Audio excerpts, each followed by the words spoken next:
एक वक्त जब कोयला मजदूर खानों में उतरते तो अपने साथ छोटी सी कनेरी चिड़िया को भी ले जाते थे, क्योंकि अगर कभी खान में ऑक्सीजन की कमी हुई तो कनेरी फौरन फड़फड़ाने लगती और माइनर्स को चेतावनी मिल जाती कि जान का खतरा भी हो सकता है। ऐसा ही होता है किसी भी देश में अल्पसंख्यक और पिछड़े लोगों का समुदाय। अगर समाज में कुछ भी असंगत होता है तो अक्सर इसकी पहली आंच आती है माइनॉरिटीज पर। शायद इसलिए हमारा संविधान बनाने वाले माइनॉरिटीज और बैकवर्ड्स के अधिकारों को लेकर बहुत सजग थे। सन 1916 से ही अल्पसंख्यकों के पॉलिटिकल राइट्स की बात उठने लगी थी।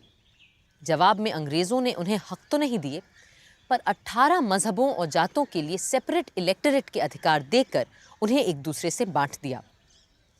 1931 में जब यही इंतजाम हरिजनों या डिप्रेस्ड क्लासेस के लिए करने की बात चली तो गांधी जी पूना जेल में ही इस सेपरेट इलेक्टोरेट या पृथक चुनाव के विरोध में आमरण अनशन पर बैठ गए। आप अपनी जिद छोड़ क्यों नहीं देते गांधी जी?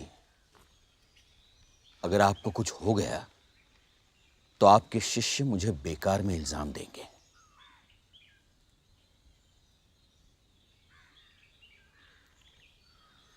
आमरण अनशन करने का फैसला मेरा अपना है,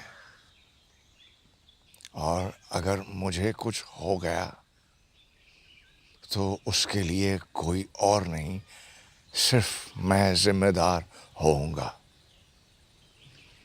पर अगर हरिजनों और बाकी हिंदुओं का बंटवारा हो गया तो उसके लिए जिम्मेदार आप होंगे अंबेडकर जी। हिंदू और हरिजन एक थे ही कब, जो अब आप उनमें बंटवारे की बात कर रहे हैं? आप सही कह रहे हैं। हिंदू संप्रदाय ने हरिजनों को सदियों से अछूत बना के रखा है, पर अब जब मौका आया है कि राजनीतिक रूप से दोनों साथ साथ आ सकें, तो आप क्यों हरिजनों के लिए अलग चुनावी व्यवस्था की मांग कर रहे हैं? गांधी जी, एक दिन वोटिंग बूथ में 7 वोट डाल देने से हिंदू और हरिजन एक नहीं हो जाएंगे। पर हरिजन हरिजनों को चुने और सवर्ण सवर्णों को। इस कायदे से तो तुम उन्हें हमेशा के लिए अलग रखने का इंतजाम कर रहे हो। मेरी तजवीज ये है कि हम हर बार कुछ ऐसी सीटें तय करें जिनमें हर एक को केवल हरिजन कैंडिडेट ही चुनने होंगे, फिर वो खुद चाहे किसी भी वर्ग वर्ण के क्यों ना हो। और बाकी सीटों पे भी हरिजन को उसी तरह से खड़े रहने का अधिकार होगा जैसे कि किसी भी हिंदुस्तानी को। मुझे सोचने के लिए थोड़ा वक्त चाहिए होगा गांधी जी। अंत में गांधी जी की बात डॉक्टर अंबेडकर ने मानी और दोनों ने प्रसिद्ध पूना समझौते पर दस्तखत किए। यूं दलितों के लिए अलग चुनाव व्यवस्था की बात खत्म हुई। दिसंबर 1946 संविधान सभा के बनते ही 1 महीने के अंदर सबसे पहले जो कमेटियां बनी थीं उनमें डिप्रेस्ड क्लासेस और माइनॉरिटी राइट्स की कमेटी भी थी, जिसमें पूरे 72 लोग थे। यदि आप मुझे आज्ञा दें तो मैं यहां इतिहास की बात करना चाहूंगा।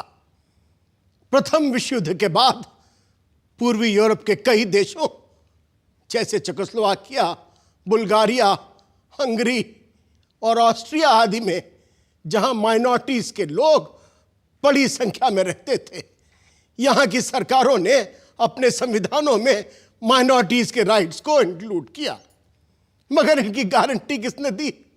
दूसरे बाहर के देशों की सरकारों ने। और नतीजा क्या हुआ कि द्वितीय युद्ध के आते आते इन जगहों से इन माइनॉरिटीज का अस्तित्व ही खत्म हो गया, मिट गए ये लोग नक्शे से। इससे एक सबक मिलता है कि माइनॉरिटीज को सुरक्षा कोई बाहर वाला नहीं दे सकता, बल्कि वही बहुसंख्यक समुदाय दे सकता है जिसके बीच में यह छोटा तबका रहता है। असल में सच ये है कि अक़लियत और अक्सरियत की खुशी ही नहीं, इनका अस्तित्व भी एक दूसरे पर निर्भर है। We are here not just for a formality, but for a real task.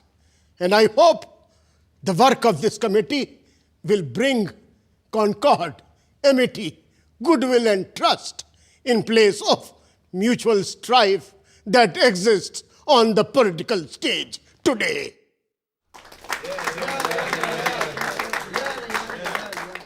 Let us begin the work of the committee. Committee बनते ही हर धर्म, जाति और उपजाति की तरफ से सुझाव और प्रस्ताव आने लगे। अगर ऑल इंडिया आधे हिंदू डिप्रेस्ड क्लासेस का कॉल था कि उनके साथ ज्यादतियां हुई हैं, तो किसी को लफ्ज़ हरिजन से आपत्ति थी और किसी को पूना पैक्ट से। किसी को सरकारी नौकरी का प्रावधान चाहिए था तो किसी को शिक्षा के लिए खास बजट और भूमिहीनों के लिए ज़मीनें। श्वेतांबर जैनियों की शिकायत थी कि उनके साधुओं को भिखारी समझकर दबोचा जा रहा है। सिखों और मुसलमानों को अपने ज़बानों और रीति रिवाजों की फिक्र थी। अपने एक नोट में केटी शाह ने ऐसी मांगों का विरोध किया। व्यक्ति की आज़ादी और पूजा अर्चना की स्वतंत्रता के साथ साथ अपनी अपनी भाषा और संस्कृति को सुरक्षित रखने की बात भी उठाई जा रही है। किंतु अगर इस मांग को माना गया तो ना केवल विभिन्न समुदायों के बीच के अंतर बरकरार रहेंगे, बल्कि एक सांझी भाषा बनाने के काम में भी रुकावट आएगी।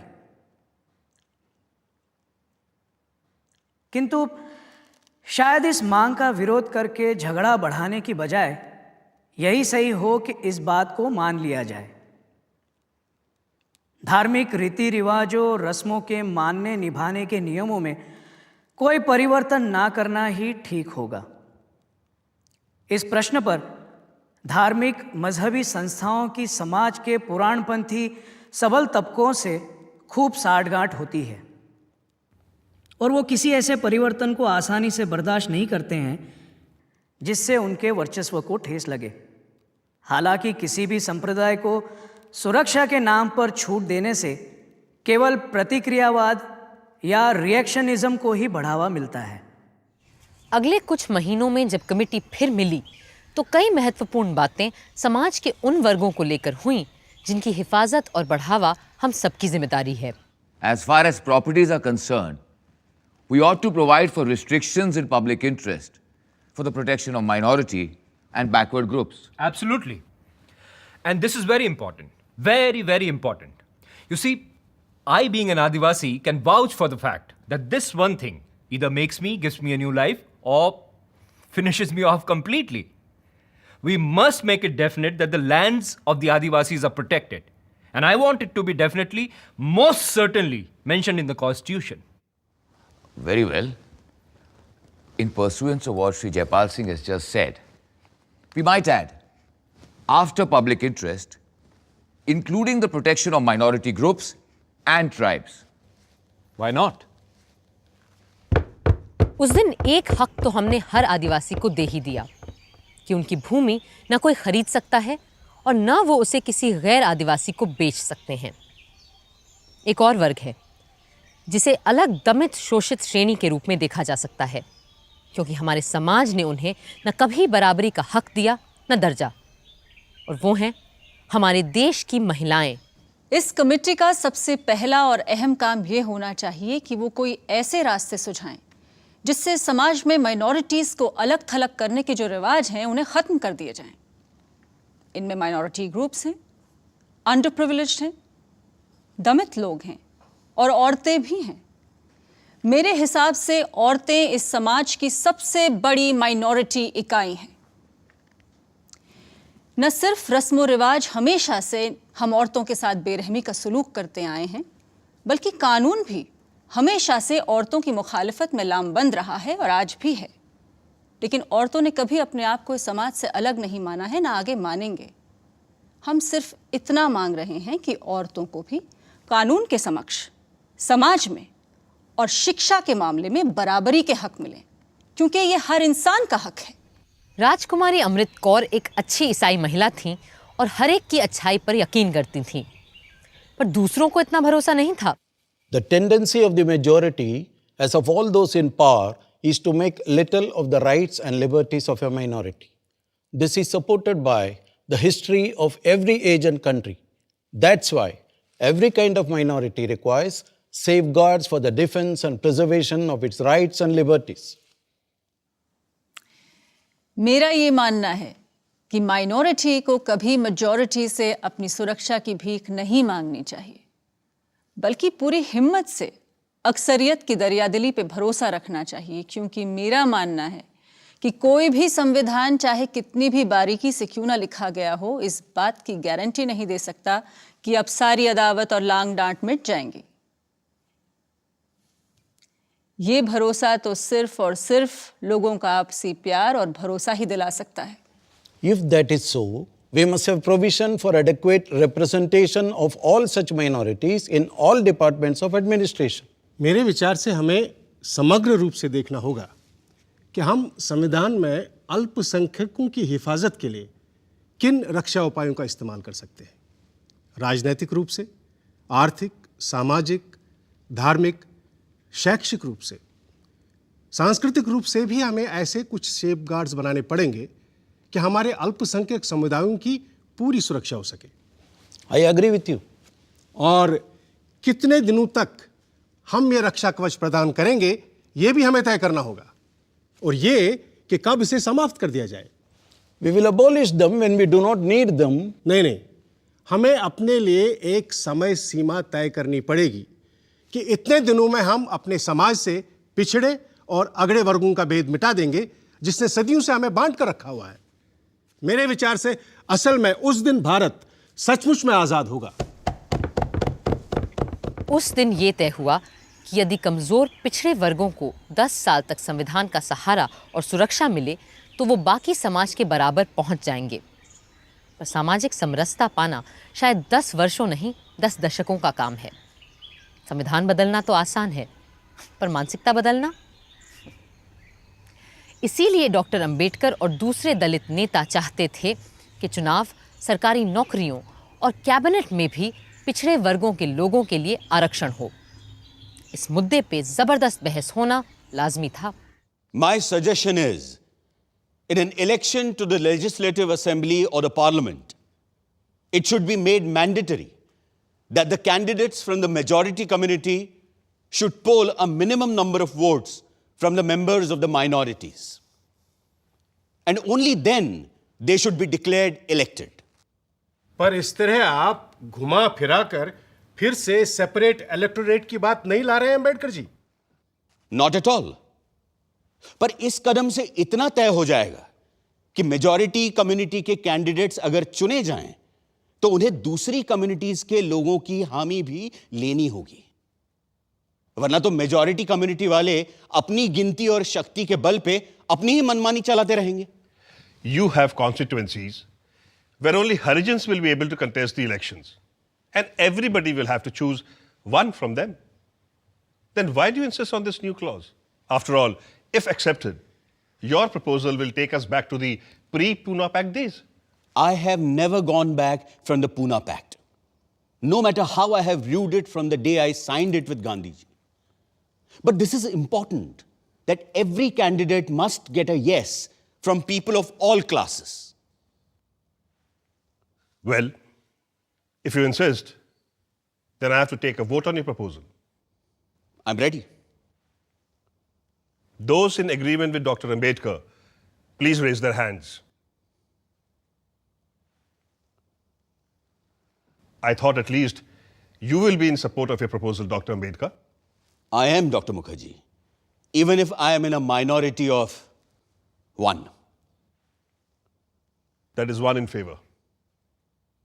Forget it. Now let me also take a vote on the proposal that no statutory provision be made for the reservation of seats for the minorities in the cabinets. Those in favor, please raise the hands. 5 people. Now, those against? the proposal? Well, it's a tie. 5 for and 5 against. Now you will have to give your casting vote, Mr. Chairman. I am for the proposal that there should be no reservation for any caste and community in the composition of the cabinets. Vote से ये भी तय पाया गया कि नौकरियों में अनुसूचित जातियों, असम के आदिवासियों, पिछड़े मजबी सिखों और एंग्लो इंडियंस को भी आरक्षण मिले। फिर 7 के मुकाबले 9 वोटों से ये भी पास हो गया कि नौकरियों में मुसलमानों को भी आरक्षण दिया जाए। मगर जब सैयद अली ज़हीर ने इस बात को और आगे बढ़ाया तो कुछ लोगों ने इसकी मुखालिफत की और खफा होकर मौलाना हिफ्जुर रहमान और अन्य मुस्लिम मेंबरान वॉकआउट कर गए।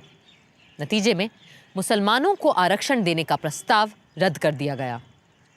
6 दशकों से ज़्यादा गुजर जाने के बाद आज भी कई जगहों पे ये मांग जारी है और कहीं-कहीं पसमानदा यानी पिछड़ी मुस्लिम जमातों को आरक्षण मिला भी है। 1 महीने बाद जब माइनॉरिटीज़ कमेटी फिर मिली तब भी धर्म और रीति रिवाजों को लेकर बहसें जारी रहीं। We have with us the interim report and recommendations of the subcommittee on minorities, as well as notes prepared for us by Shri Alladi Krishnaswamy Iyer and Rajkumari Amrit Kaur. Perhaps the Rajkumari would like to present her views to the committee herself. Fundamental rights committee की report की clause 16 को जिस तरह से minorities committee ने बदल दिया है, मैं उसके सख्त खिलाफ हूं।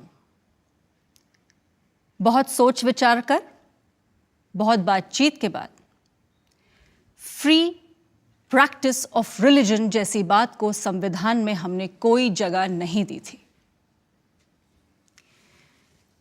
यहां मौजूद सब लोग जानते हैं कि धर्म के नाम पर किस तरह की कुप्रथाएं चलती आ रही हैं। फिर वो चाहे पर्दा हो, एक आदमी की कई बीवियां हो, जानवरों की बलि हो या लड़कियों को देवदासी बनाने की प्रथा हो और भी न जाने क्या क्या। अपने मन का धर्म मानने और उस पर चलने की आज़ादी और अपनी अपनी पूजा प्रार्थना करने की आज़ादी के बाद किसी व्यक्ति या किसी समुदाय को और क्या चाहिए? इस सब के ऊपर से धार्मिक अधिकारों को जस्टिसेबल राइट बनाना, मेरा मानना है, बहुत बड़ी हिमाकत होगी और इससे समाज के आगे बढ़ने और मजहबी झगड़ों को खत्म करने के काम में भी अड़ूंगा ही लगेगा। सबसे गर्मा गर्म बहस अस्पृश्यता यानी अनटचेबिलिटी के सवाल पर हुई। Next on the agenda, untouchability in any form shall be abolished. अस्पृश्य का मतलब यहां हर प्रकार की छूत अछूत से नहीं हो सकता। मैं आपको निश्चित तौर से बता सकता हूं कि एक हिंदू के लिए कोई मुसलमान या क्रिस्तान अछूत होते हैं और प्रलय के दिन तक वो अछूत ही रहेंगे। मेरे तई यहां हमारा अर्थ हिंदू समुदाय में फैली हुई छुआछूत से। Do you mean to say that untouchability should be restricted? प्रश्न हिंदू समाज में निहित छूत अछूत की परंपरा का है। The idea here is that untouchability in any form should be abolished. क्रिस्तानों और मुसलमानों को इस बात की फिक्र ही नहीं रहती कि हिंदू उन्हें अछूत मानते हैं या नहीं। So do you mean to suggest that so far Christians and Muslims are concerned, untouchability should be retained? मेरा ये अर्थ नहीं है। But your suggestion will result in that. You are probably aware that there are some Christians who suffer from the same disabilities as the Hindu untouchables. This is to say, the depressed class who have been converted into Christianity in Travancore, Malabar and Cochin. हमें इस समिति के उद्देश्य के बारे में साफ होना पड़ेगा कि क्या हम यहाँ केवल हिंदुओं में अस्पृश्यता हटाने के लिए बैठे हैं या ईसाइयों, मुसलमानों और सिखों में भी, यानी कि सब में छूत अछूत मिटाने को जमा है। As far as I understand, it is about untouchabilities of all kinds. If somebody says to me, I'm not going to touch you, that's not a civil right that I can enforce in a court of law. There are certain disabilities that arise from the practice of untouchability in India. What we should provide for is that these disabilities which exist in regard to the individual, whether he be a Christian, Muslim, or anybody else, should be eradicated by the process of law. I would suggest that the imposition of any disability of any kind and such a custom of untouchability should be deemed a criminal offense. यूं 5000 साल से चली आ रही छूत अछूत की घृणित प्रथा को हमारे संविधान ने हमेशा के लिए निकाल के फेंक दिया। जिनकी छाया पड़ना भी पाप माना जाता था, आज वही लोग बढ़ चढ़कर नया भारत बना रहे थे। और इनमें सबसे आगे थे डॉक्टर भीमराव अंबेडकर, श्री जगजीवन राम, श्री मुनिस्वामी पिल्लई जैसे अनेकानेक लोग। 27 अगस्त को सरदार वल्लभ भाई पटेल ने अल्पसंख्यकों के अधिकारों पर अपनी रिपोर्ट पेश की। अब तक कमिटियों में तय की गई बातों को आज पूरी सभा के इम्तिहान से गुजरना था। On behalf of the advisory committee, I beg leave to place this report on minority rights before this House. I am happy to say that this report has been a result of the general consensus of the opinion of minority itself and the majority. We have tried as far as possible to meet the wishes of all the minorities. Now, let us hope that we will leave this legacy of bitterness behind, forget the past, and start with a clean slate. जहाँ तक legislatures में नुमाइंदगी का प्रश्न है, यानी joint electorates रहे या सेपरेट इलेक्टोरेट, इसको लेकर एक दशक से काफ़ी हंगामा हो चुका है, जिसका नतीजा हमारे लिए बहुत दुखदायक साबित हुआ है। अब सब इस राय पे एकमत है कि पृथक निर्वाचन क्षेत्र को खारिज करके आइंदा सारे के सारे निर्वाचन क्षेत्र साझे ही रहेंगे। ये फैसला एक बहुत बड़ा और सुखदायक कदम है। आगे हमने ये भी फैसला किया है कि सरकारी नौकरियों में कुछ विशेष कम्युनिटीज़ के लिए आरक्षण ज़रूरी है, विशेष करके एंग्लो इंडियन कम्युनिटी, अनुसूचित जातियां और जनजातियों के लिए कई लिहाज से अलग प्रावधान करने होंगे। उस ऐतिहासिक रिपोर्ट के समर्थन में उठी पहली आवाज थी मद्रास के श्री मुनिस्वामी पिल्लई की। Sir, the document that has been produced by the advisory committee, I consider to be the Magna Carta for the welfare of the Harijans of this land. One question that has been in the mind of everybody is whether the Pune Pact will show any signs of change in the heart of the caste Hindus of this country. The very inclusion of Dr. Ambedkar in the present Dominion cabinet is a change of heart of the caste Hindus, that the Harijans are not anymore to be neglected. Mr. President, sir, I believe that today's conditions are a challenge to the minorities. Every wise minority will look forward to a time sooner or later when it will take its place not under some communal label or designation, but as part and parcel of the whole Indian community.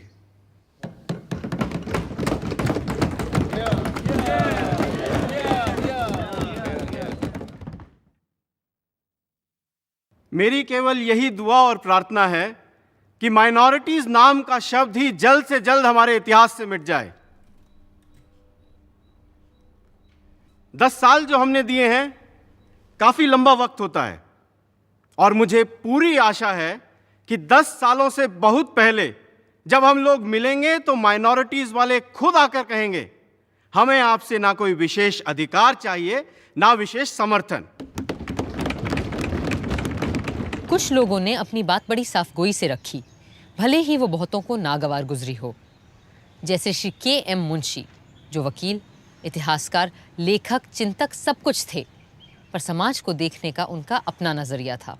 हमारे हरिजन भाई, जिन्हें हम अनुसूचित जाति का कहते हैं, ना तो नस्ल से अल्पसंख्यक है, ना भाषागत रूप से, और धार्मिक रूप से तो बिल्कुल ही नहीं। इन्हें अल्पसंख्यक कहना केवल कुछ लोगों की शैतानी और हठधर्मिता की वजह से हुआ है।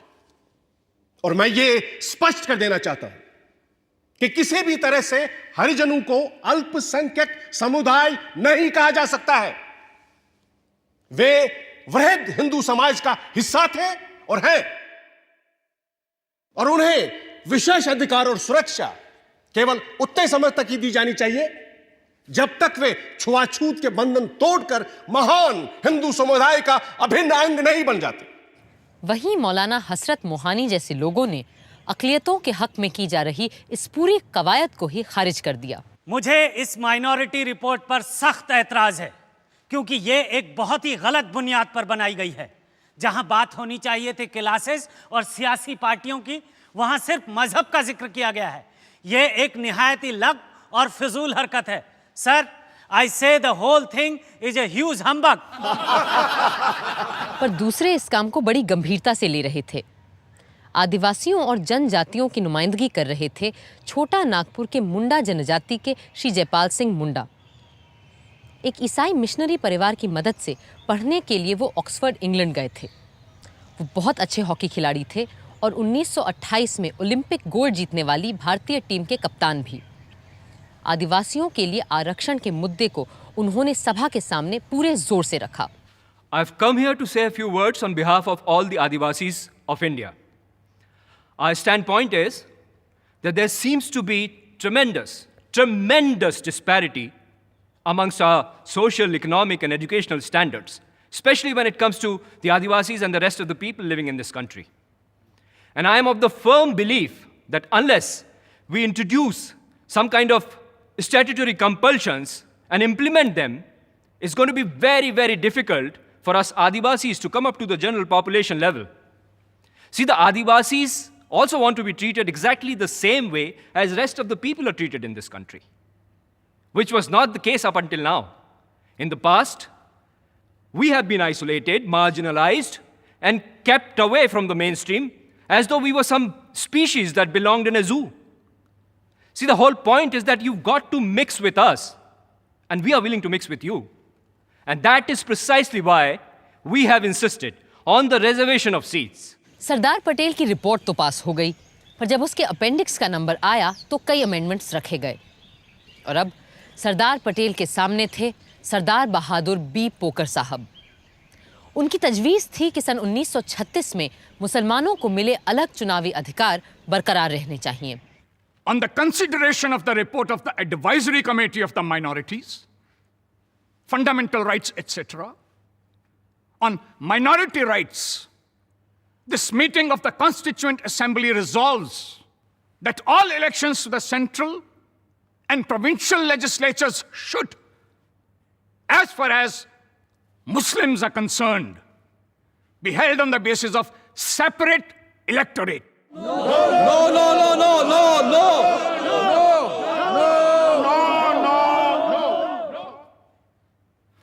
This institution of separate electorates was being enjoyed by the Muslim community from the first 4 decades of the century.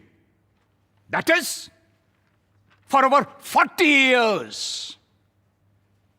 And now the moment independence has been obtained, it has been abolished. This would give rise to the feeling amongst Muslims that at this critical stage, they are being deprived of the benefits of this institution. And they are being ignored. And their voices stifled.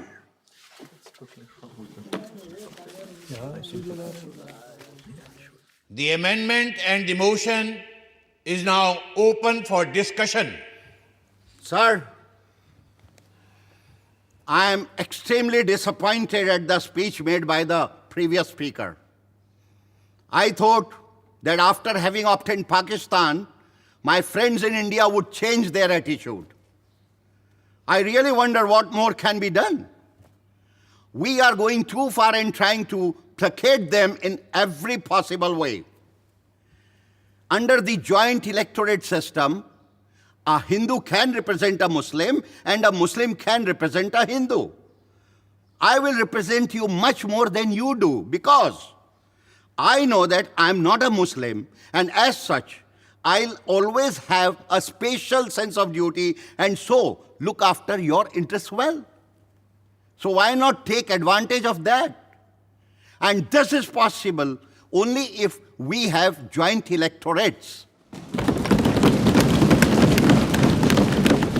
It would not be wrong for me to quote Mr. Jinnah in this connection.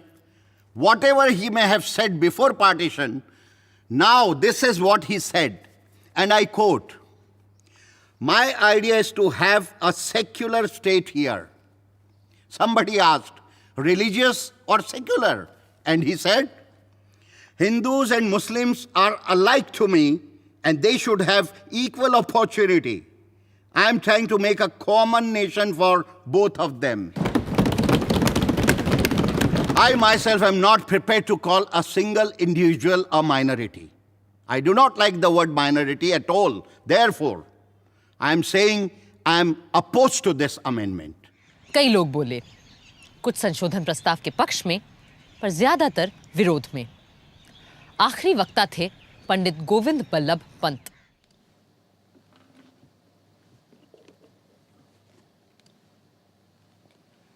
Sir, what do the minorities desire? Do they want to have any share in the government and its administration? I tell you, you cannot have one genuine seat in cabinet if you segregate yourself from the rest of the community, because every member of cabinet is answerable to one common electorate. Are you prepared to give up your right of representation in the government and be satisfied with the pitiable position which is no more than being an advocate of your own little community? Sir, I want all minorities to have an honorable place in the Union of India. I want to have full opportunity for self-realization and self-fulfillment. I want this synthesis of culture, fully maintaining the principles of equality, liberty, and fraternity.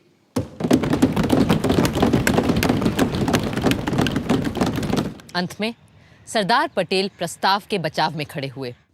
I appeal to you, let us at least on this side of the border show that everything is forgotten.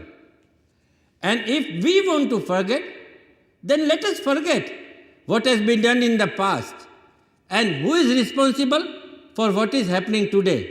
Therefore, I once more appeal to you to withdraw this amendment and let us pass this unanimously. So the world outside will also understand that we are united.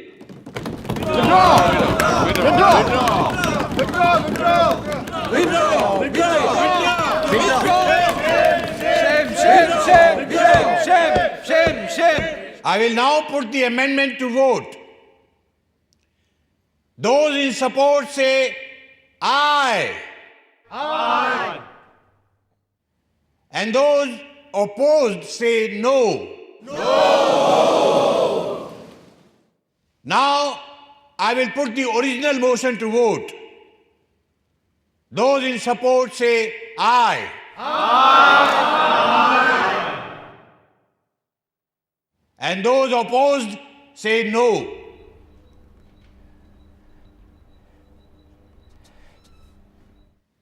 Ayes have it. Ayes have it. Ayes have it. The motion is adopted. उस दिन ये तय हो गया कि भारत में अब किसी भी संप्रदाय या धर्म का इंसान किसी की भी नुमाइंदगी कर सकता है और हम किसी भी मजहब के मानने वाले को अपना नुमाइंदा चुन सकते हैं। ये एक क्रांतिकारी कदम था, पर कई सदस्य इससे भी आगे बढ़कर कमजोर, पिछड़ों और अल्पसंख्यकों के लिए अलग किसी भी प्रावधान के बिल्कुल खिलाफ थे।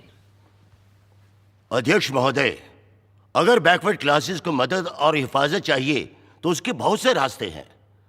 उनके गुणी छात्रों को वजीफे दीजिए, दूसरी आर्थिक इमदाद दीजिए, उनके लिए पढ़ाई की संस्थाएं खोलिए जिससे वो जीवन में आगे और ऊपर जा सकें। पर इस तरह बैकवर्ड और फॉरवर्ड क्लासेस के नाम पर समाज को हमेशा हमेशा के लिए बांट देना एक ऐसी हिमाकत होगी जिसकी कीमत पूरे समाज और पूरे देश को अनंत काल तक चुकानी पड़ेगी, और इसके नुकसान का हम अभी अंदाजा नहीं लगा पाएंगे। कई और सदस्यों का भी यही ख्याल था। Reservation of seats today has absolutely no meaning. And especially, reservation of seats for Muslims can have absolutely no justification. After having divided the country on basis of two-nation theory with all its implications, after having provided in the Constitution fundamental rights, some of which are justiciable, after having provided in the Constitution directive principles of governance, after having provided adult suffrage in the Constitution, after having done all this, does anyone feel called upon to provide for any reservation?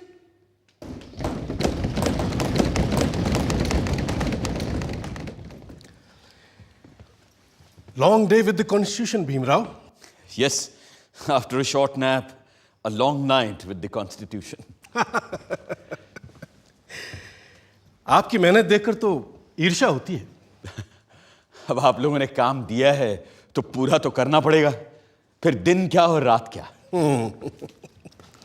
Bhimrao, आपसे एक बात करनी थी। जी बोलिए। आपने तो देखा ही है सभा में कितने लोग सरकारी नौकरियों में आरक्षण का विरोध कर रहे हैं। अब अगर शेड्यूल कास्ट और शेड्यूल ट्राइब वालों को आरक्षण दिया गया तो आप तो जानते ही हैं फिर सिख, ईसाई, पारसी, मुसलमान कोई पीछे नहीं रह जाएगा। हाँ, मगर सिख, ईसाई, पारसी, मुसलमान या किसी और का मुकाबला अनुसूचित जनजातियों के साथ नहीं हो सकता। ये सारी जातियां पैसे वाली भी हैं और सोशली सिक्योर्ड भी। ठीक बात है, पर अगर एक बार आरक्षण का दरवाजा खुल गया तो देखिएगा सभी लोग अपना हक मांगेंगे और हिंदुओं के लिए सरकारी नौकरियों में जगह नहीं बचेगी, जबकि संख्या में वो सबसे ज्यादा है। आप चाहते क्या हैं? सिर्फ मैं ही नहीं, सरदार पटेल भी यही चाहते हैं कि हो सके तो संविधान में आरक्षण की बात ही हटा दी जाए। मेरे रहते संविधान से आरक्षण नहीं हटने वाला, चाहे आप कितना भी जोर लगा लें मुंशी जी। पर कोई रास्ता तो हो सकता है ना? हाँ, एक रास्ता है। मैं ही हट जाता हूं संविधान की ड्राफ्टिंग कमेटी से। अरे फिर आप लोग जैसा चाहें वैसा संविधान बना लीजिएगा। सुनिए भीमराव, भीमराव सुनिए तो। उस दिन से डॉक्टर अंबेडकर ने संविधान का मसौदा बनाने का काम बंद कर दिया और ये भी संदेशा भेज दिया कि वो ड्राफ्टिंग कमेटी से ही नहीं, लॉ मिनिस्टर के पद से भी इस्तीफा दे देंगे।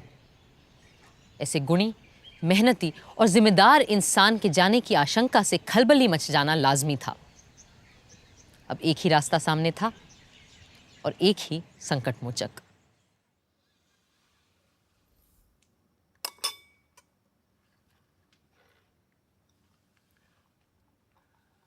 मुंशी जी की बातों से आप नाराज हो गए भीमराव? लेकिन वो तो आपकी बात लेकर आए थे मेरे पास, इसीलिए मैंने कहा कि मैं ही ड्राफ्टिंग कमेटी से हट जाता हूं। आप तो जानते हैं कांग्रेस क्या, पूरे भारत में दूसरा और कोई है ही नहीं जो हमारे संविधान को आकार दे सके। खुद बापू भी यही कहा करते थे। लेकिन आप उनकी बात मानते कहां हैं पटेल जी? गांधी जी पिछड़ों को रिजर्वेशन देने की मेरी तजवीज से सहमत थे। पंडित नेहरू ने तो खुद पंडित होते हुए भी यह कहा कि सदियों से हिंदुओं ने निरीह अछूतों और आदिम जातियों को बेबसी, दरिद्रता और अशिक्षा में रखा। फिर अगर हमें उन्हें सबके साथ बराबर लाना है तो हमें उन्हें स्पेशल ट्रीटमेंट देना ही होगा। आपकी बात सही है, पर आप तो जानते हैं कि बड़े पदों पर हम मेरिट के आधार पर ही लोगों को ले पाएंगे। तो फिर क्लर्कों की नौकरी के लिए इतना बड़ा जोखिम उठाना? जोखिम? मुझे तो इसमें कोई खतरा नजर नहीं आता। खतरा यह है कि अगर हमने एक विशेष वर्ग को आरक्षण दे दिया तो बाकी के लोग भी आरक्षण की मांग करेंगे और भारत भर में जातिवाद का यह जहर फैलता जाएगा। जहर तो हमने पिया है सदियों से और फिर भी हम जिंदा हैं। रीढ़ की हड्डी तोड़ डाली आप लोगों ने हमारी, फिर भी हम लोग खड़े हैं। अरे एक बार हमें अपने बराबर आने का मौका तो दीजिए पटेल जी, फिर देखिए कैसे हम आगे निकल जाते हैं। और यह काम बिना आरक्षण के नहीं होगा। अगर फिर भी मेरी बातें आपको जहरीली लग रही हैं तो मैंने अपना इस्तीफा तैयार रखा है, आप खुद लेते जाइएगा।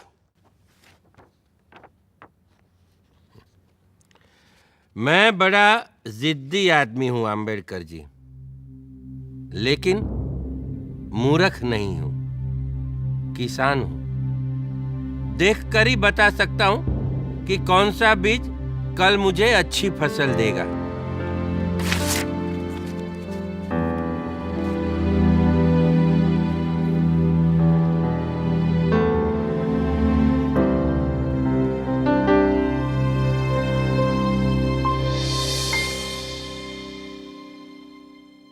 इस तरह डॉक्टर अंबेडकर भी रहे और शेड्यूल्ड कास्ट्स और शेड्यूल्ड ट्राइब्स के लिए दिए गए रिजर्वेशंस भी।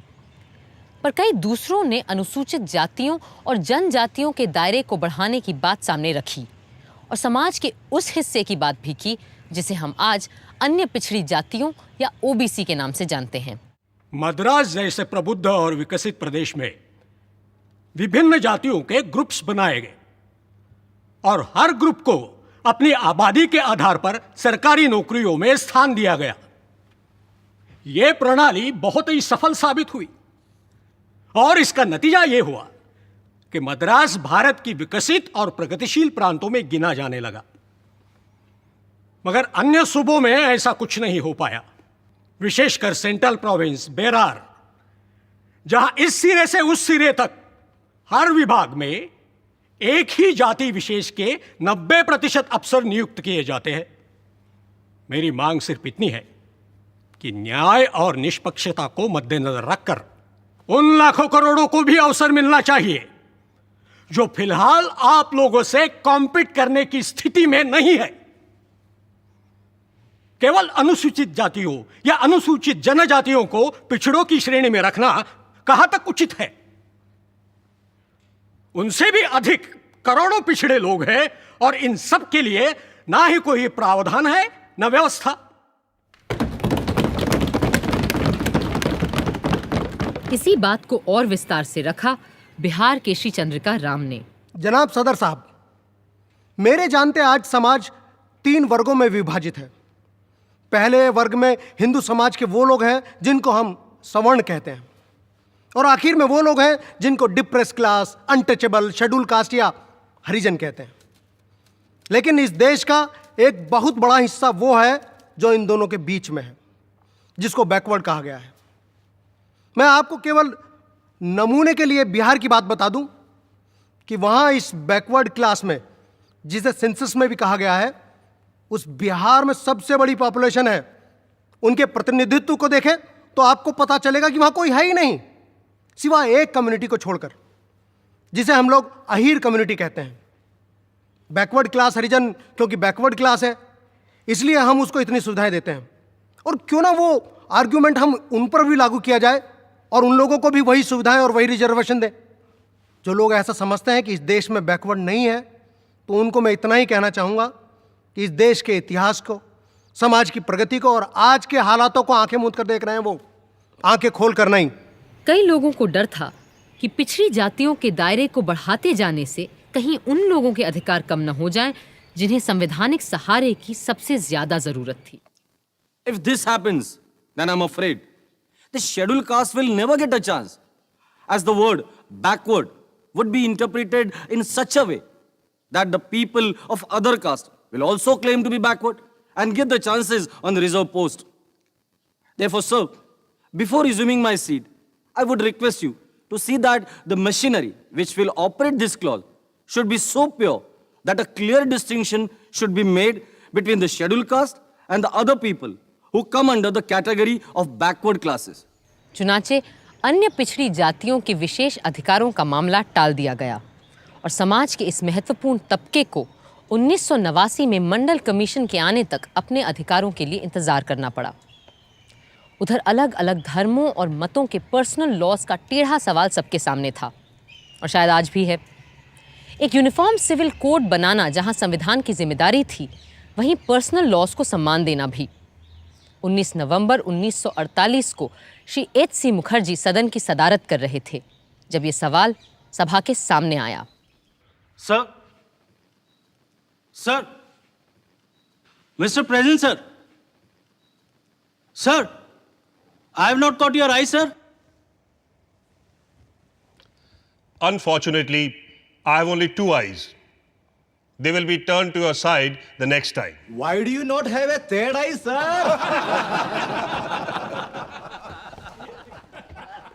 Please go ahead, Mr. Karimuddin. Sir, my submission is that personal law should be respected, and this should be embodied in this constitution. The people outside and the members of this Constituent Assembly must realize that a Muslim regards personal law as part of the religion. And I really assure you that there is not a single Muslim in this country, at least I have not seen one, who wants change in the mandatory provision of the religious rights and personal laws. And if there is anyone who wants change in the mandatory principle or religion as a matter of personal law, then he cannot be a Muslim.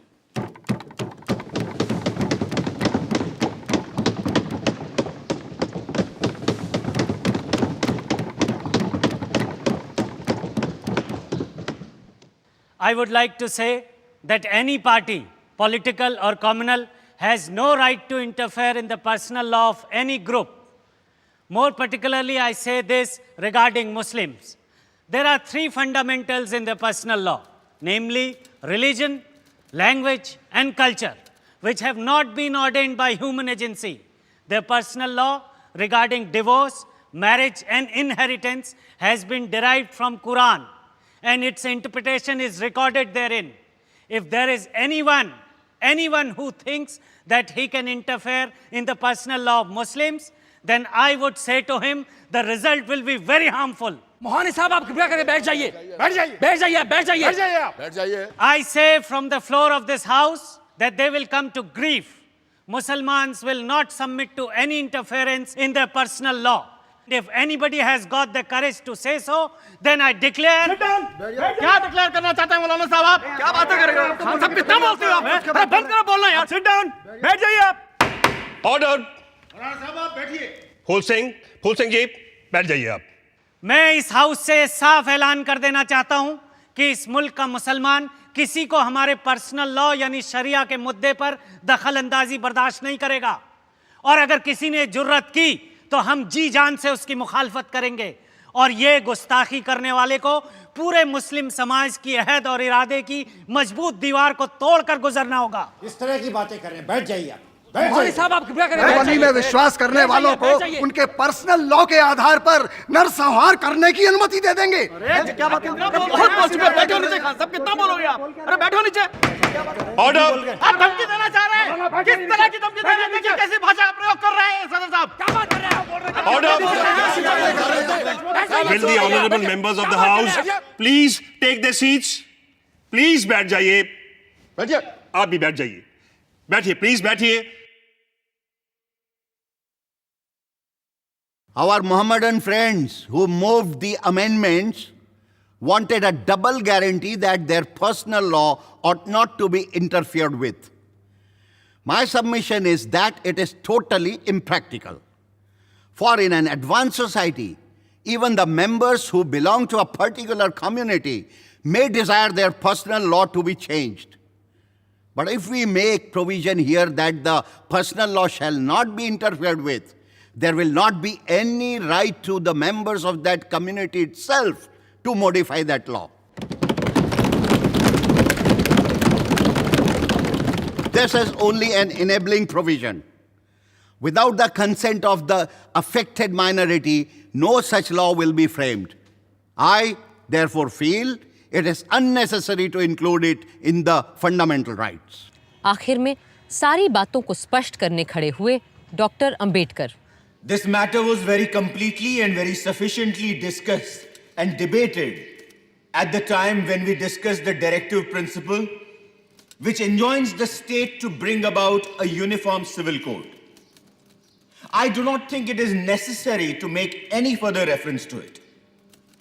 But I should like to say that if such a saving clause was introduced into the Constitution, it would disable the legislatures in India from enacting any social measure whatsoever. इस तरह जहां अक़लियत यानी अल्पसंख्यकों के अधिकारों को हमारे संविधान ने सुरक्षित किया और उनके आगे बढ़ने के रास्ते खोले, वहीं कई चीज़ों को भविष्य के लिए छोड़ दिया गया। वहां अक्सरियत या बहुसंख्यकों के हालात भी पेचीदा थे और एक यूनिफॉर्म हिंदू कोड बिल की मुखालिफत तो शुरू से होने लगी थी।